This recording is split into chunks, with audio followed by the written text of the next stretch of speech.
İnsanlar neçe asırdan buyon dengizning siri ustida tirishib izlanib kelmoqda.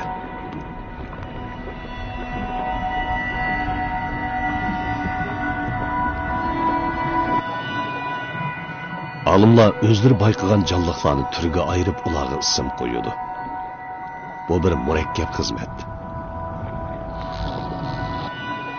Jonliqlarni nurg'un turlarga, masalan, dengiz okeandagi sutemguvchi hayvonlar, beliqlar, qasroqli hayvonlar va yumshoq tanlik hayvonlar deb ayirishga bo'ladi. Vakil xarakteriga ega yumshoq tanlik hayvonlardan oyster qululusi bilan metolus qululusi bor. Buningdan boshqa yana sirtqi shakli g'alita, rangi har xil nurg'un turlar bor. Ularning ko'pinchasini kishilar bilmaydi. Yumshoq tanlik hayvonlarning tarixi 600 million yilga yaqin bo'lib, turi 130 mingdan oshadi. Hamda bu turdagi umurtqisiz hayvonlar ustida izinib boqaylik. Texim obrazli qilib aytsak, ular so'ngaksiz hayvonlardir.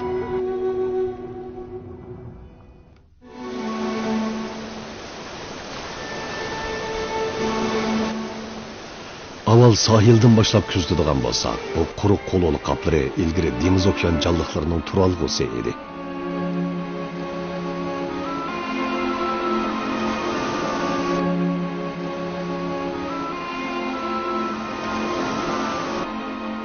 Hayvanotlar dunyosida qasroqliq, yumshoq tanlik hayvonlar quruqlikda iz qoldiradigan birdan-bir dengiz okean hayvonlari hisoblanadi. Ularning izlarini hamma yerda uchratqili bo'ladi. Masalan, dengiz to'lqini dengiz sohiliga iqtib kelgan qo'lol tepe.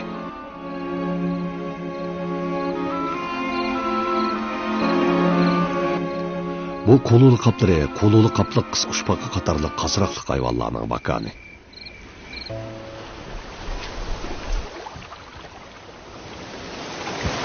Dengiz sohilidagi xadi toshlar yumshoq tanlik hayvonlarni kuzatadigan eng yaxshi joy. Chunki kishilar dengiz sohiliga berib, xadi toshlarga yepishib turgan yumshoq tanlik hayvonlarni yaqin oraliqdan kuzata oladi. Dengiz sohili ba'zida uchuqchilikka chiqib qoladi, ba'zida suvga g'arq bo'ladi. Buni dengiz okean dunyosining ixcham ko'rinishi deyishga bo'ladi.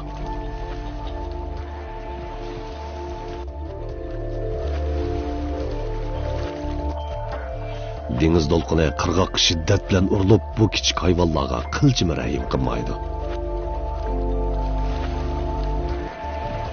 Shiddatli to'lqin toshqinga o'xshash, kunda yilmi-yil mangu to'xtamaydi.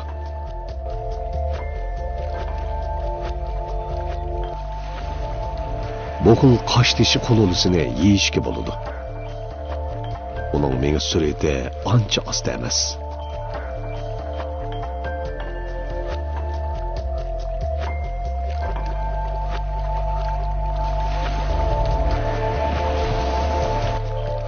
Uning qo'shnilari uningdek botir emas.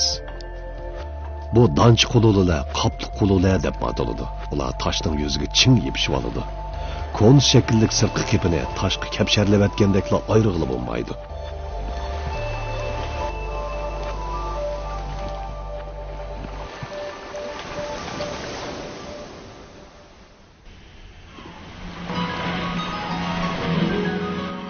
Dengiz sohilida dengiz okean hayvonlarini kuzatgandan keyin biz dengizga kirib davomli izlanaylik.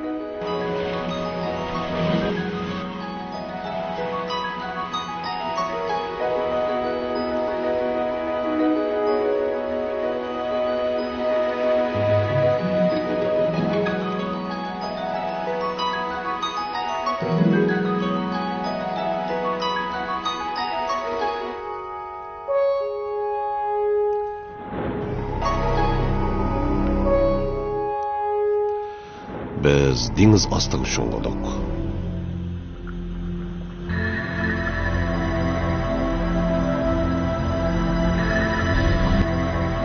Bu yerda avval quruq qo'loli tepani ko'rdik. Bu bizga dengiz sohilini eslatdi. Dengiz qiniga tarqalgan bu quruq qo'loli qoplari yumshoq tanlik hayvonlar qoldirgan iz. Bu qo'lol qoplarining shakli har xil bo'lib, ularning parazit tanchillarining o'xshash emasligini ko'rsatib beradi.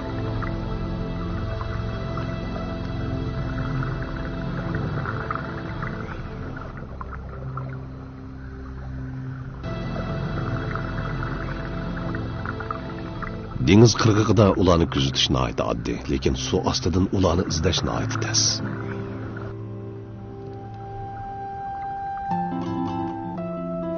Ular yolg'iz yashaydigan hayvonlar. Tanish muhitni yaxshi ko'rdi.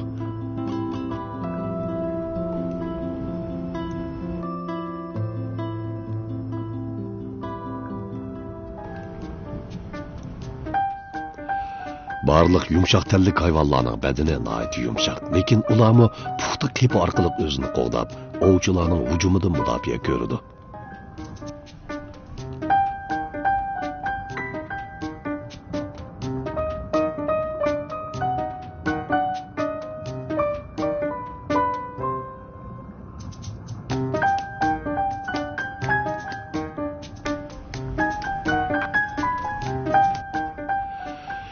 Pinna qulolusi bilan 8 oyoqdan sirtqi qiyofatida zo'r farq bor, lekin ular yumshoq tellik hayvonlarga tava.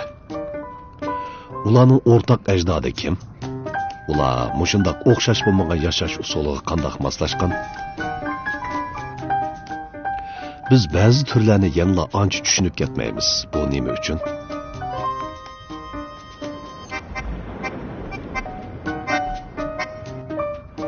Ularning kelib chiqish manbasini tepish uchun biz cho'qim dengiz sohiliga qaytib, Xitonni yaqin oraliqdan kuzatishimiz kerak.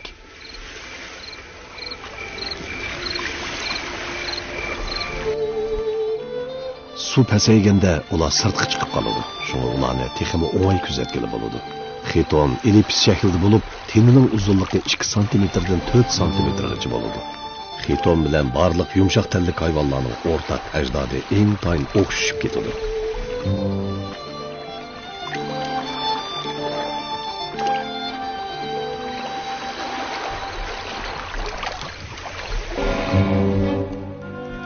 Bu o'rtaq ajdodlardan boshlab turli yumshoq tellik hayvonlar o'xshash bo'lmagan yo'nalishda tadrijiy taraqqiy qilgan.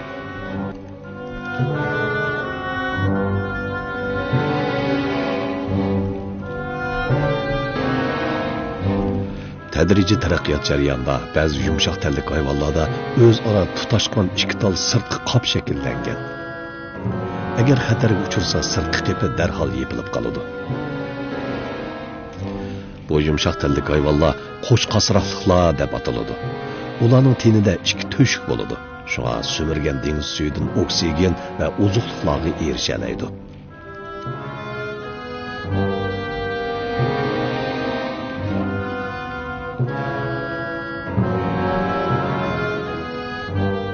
Ko'p qism qo'sh qasroqliqlar bir muqim o'rinda choplashib turadi, ammo yana ba'zilari har tarafga yo'tkiladi.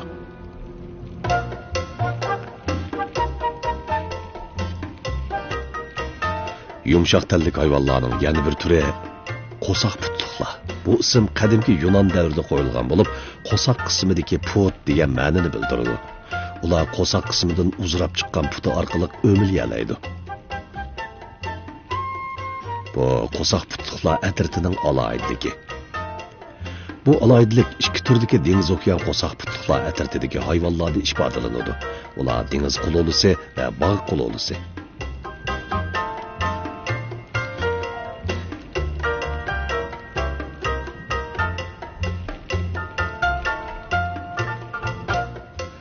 Dengiz qulolularining qepi bor bo'lib, tenining oldi tarafida ikki soqoqi bo'ladi.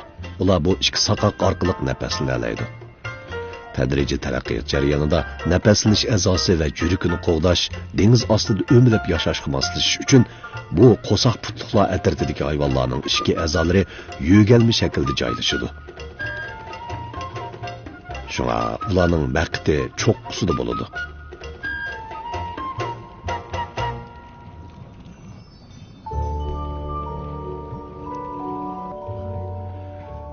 Bog' qulolusi tenining orqa tarafida sirtqa chiqib turgan ikki soqoqi bo'ladi.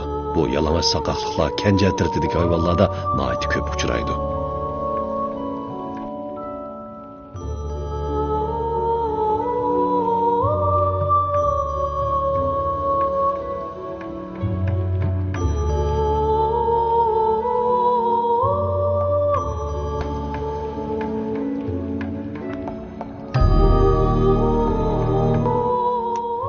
bir qism yumshoq tellik hayvonlarning sirtqi ko'rinishi intayin g'alati bo'lib, xuddi boshqa bir dunyodan kelgandek ko'rinadi.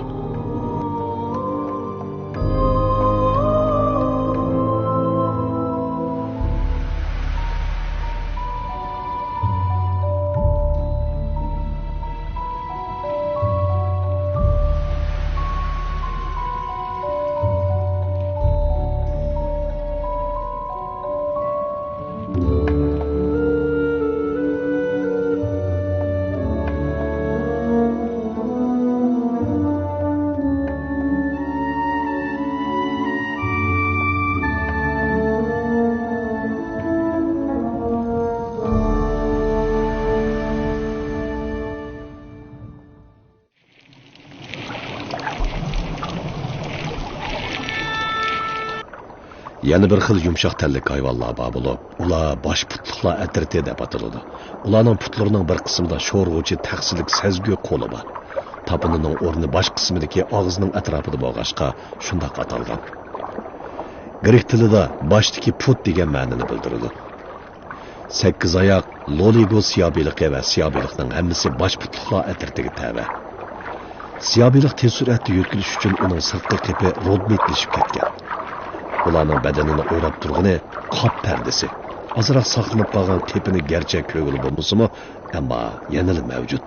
Mana bu qirg'oqqa etilib chiqqan siyobeliq so'ngki bo'lib, u dengiz yochibak tuxumi deb ataladi.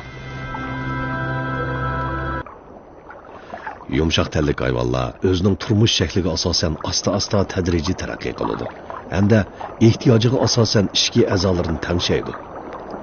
Qepi bo'lsin yoki bo'lmasin, yakki talla o'tirsida intayin cho'ng farqi bo'ladi. Bir qismlari turoqlashgan hayvonlar bo'lib, ular ma'lum muqim o'ringa choplashib turadi. Ba'zilari asta yo'tkiladi, yana ba'zilari bo'lsa tez suratda yo'tkiladi.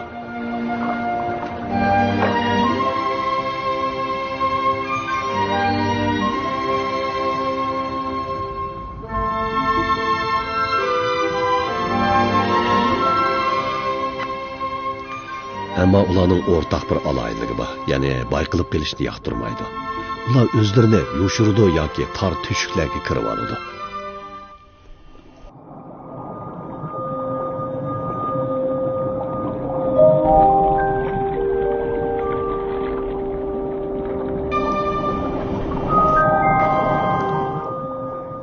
Nurg'un dengiz okean hayvonlari ichida ularni bayqash oson emas.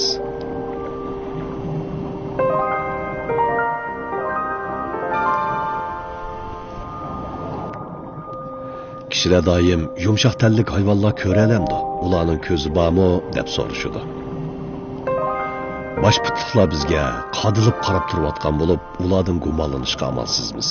Ularning ko'zi mukammal bo'lib, aniq ko'ralaydi. Shunga dengiz okeanlarda tug'mi ustunlikka ega.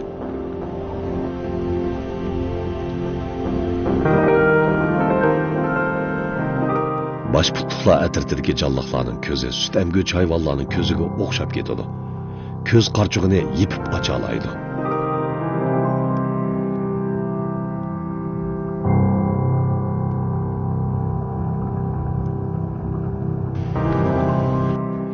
Az sondagi ahvollardan boshqa barliq qo'saq putliqlar atrofidagi jonliqlarning sezgi qo'lining osti qismi yoki usti qismida bir tal ko'zi yoki murakkab ko'zi bo'ladi.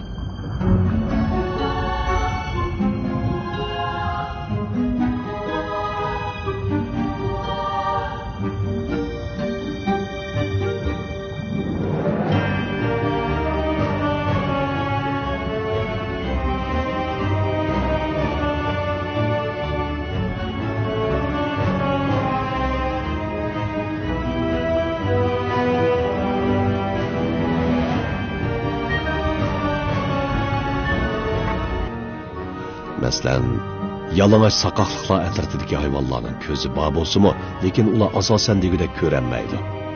Bu faqat sezgi qo'lining osti qismiga o'sgan kichik qora chekit xolos. Yumshoq tellik hayvonlarning ko'zining surat yig'ish iqtidori u boshqa gap. Tadqiqotlarda ko'rsatilishicha, dengiz bog' qululusi va dengiz qululusining ko'zi eng iqtidorli bo'lib, faqat nurning o'zgarishini his qila oladi ekan.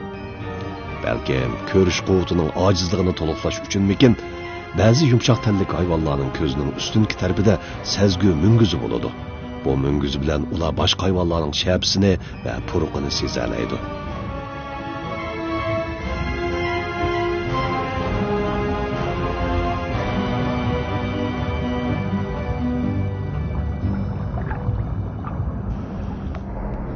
Qo'sh qasraqliqlarning ko'zi bo'lmaydi, lekin ularning tadrijiy taraqqiy qilgan, odamni hayron qoldiradigan bir to'liqlama iqtidori bor.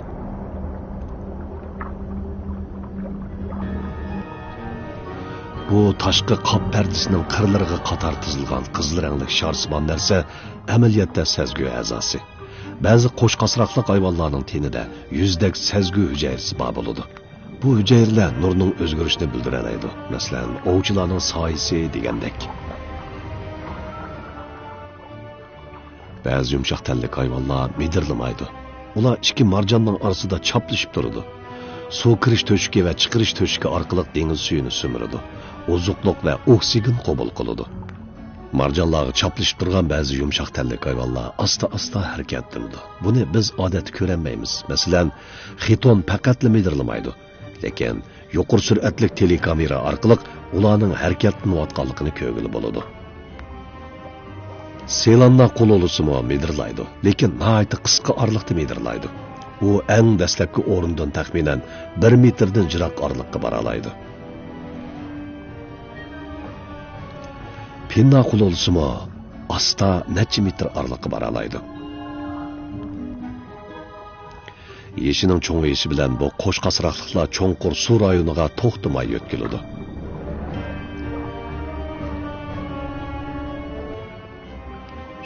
Shunda hukm qilishga bo'ladiki, dengiz qirg'iqi atroflarida yosh pinna qo'lolularini, dengiz qinida yesh cho'ngroq pinna qo'lolularini bayqay olamiz.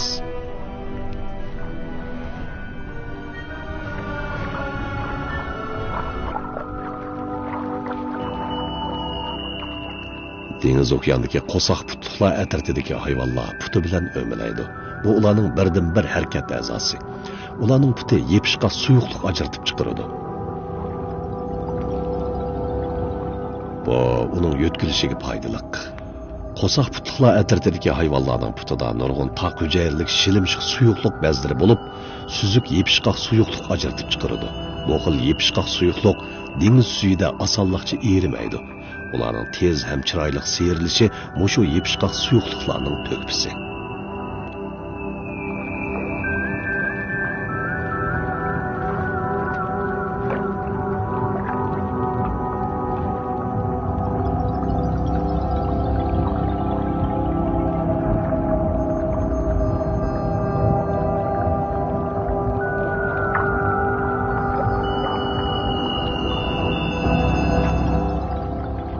Lekin o'xshamaydigan ahvollar ham bor.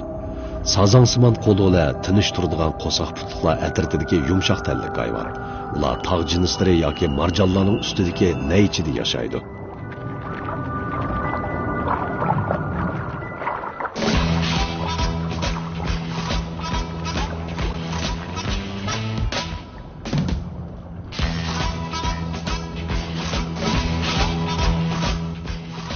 Yo'tkilish sur'ati eng tez bo'g'ini bosh putliqlar atrofidagi yumshoq tanlik hayvonlar.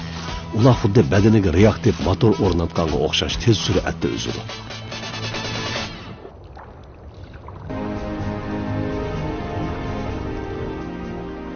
Amaliyotda ular suv purkish orqali yo'tkiladi. Muskullarning qisqarishi suvni suv chiqarish naychisidan chiqarib harakatlantirgich kuch hosil qiladi. Suv chiqarish naychisi bir vaqtda rolchi bo'lib, ularni bormoqchi bo'lgan joyga ip boradi.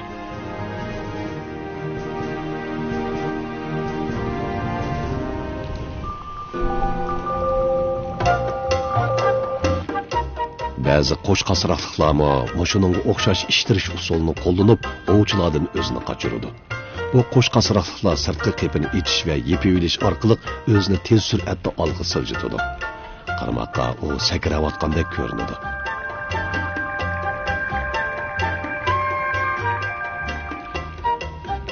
Amaliyotda barliq yumshoq tanlik hayvonlarning o'xshash bo'lmagan yo'tkilish mahorati bo'ladi.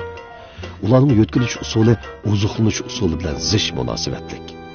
Ko'p sondagi yo'tkilanmaydigan qo'sh qasraqliqlarning hammasi ozuqliq suzguvchi hayvonlardir. Süzülüp çıkan danıçılar shilimshiq suyuqliqqa o'rilib, tükçilerning harakati orqali og'ziga yetkaziladi. Yemeklik dançıları oshqozonda tas qilib hazm bo'ladi.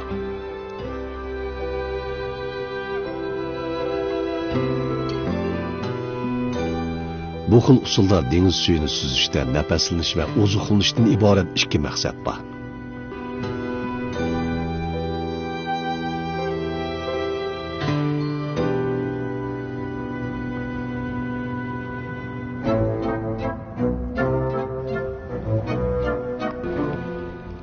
Ba'zi qo'saq putluq hayvonlar asosligi tog' jinslarining yuzidan tortib ilingan yo'sullarni yeydi. Ularning eg'izda ekak shakllik tishi bor. Ustida ushshoq tishlari bor. O'simlikxo'r yumshoq tanlik hayvonlar bu alohida asos orqali tog' jinslaridan ozuqliq tepib yeydi.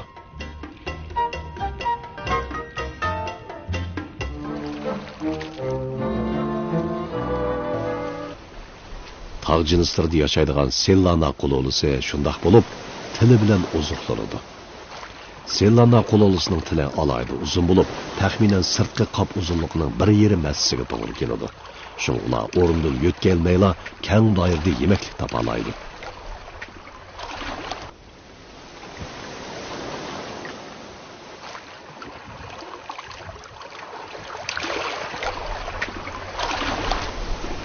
Qo'saq putluqlar atrofidagi hayvonlarning hammasi o'simlikxo'r yumshoq tanlik hayvonlar. Perivinkli qulolusi dengiz yo'sunini ozuqliq qiladi. Ba'zi qo'saq putluqlar atrofidagi jonliqlar uvoq narsalarni ozuqliq qiladi. Ular chirigan jonliqlarning purqini purg'an amon ozuqliq izlaydi.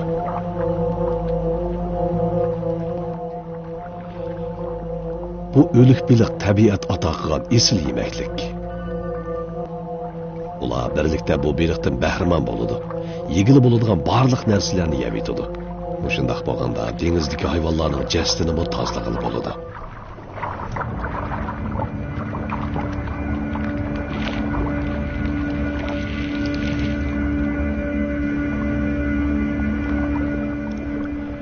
Ba'zi dengiz qulolulari go'shxo'r bo'ladi.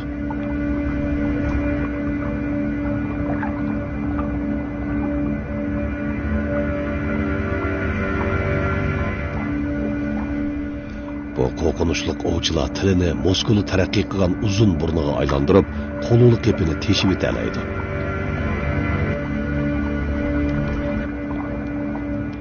Kalp qululi go'shxo'r qo'saq putluqlar atrofidagi eng cho'ng hayvon bo'lib, odatda kechida harakat qiladi. Bu g'oyat zo'r kalp qululisi ozuqliq tutib atadi. U uzun suv boshlash turbisi orqali dengiz suyini sumirib, o'ljining purqini farqlab beradi.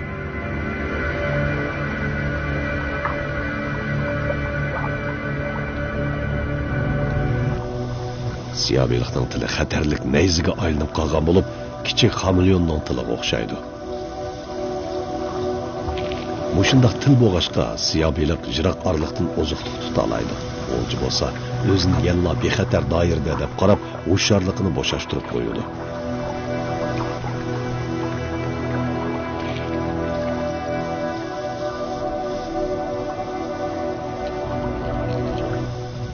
O tutilgan aman siyobeliqning kuchli ham o'tkir eg'iziga kiradi. Siyobeliq yana boshqa vositalar orqali o'lash unumini yuqori ko'tardi. Ular necha sekund ichida rangini o'zgartiradi. Ularning terisi muhitning o'zgarishiga moslasha oladi.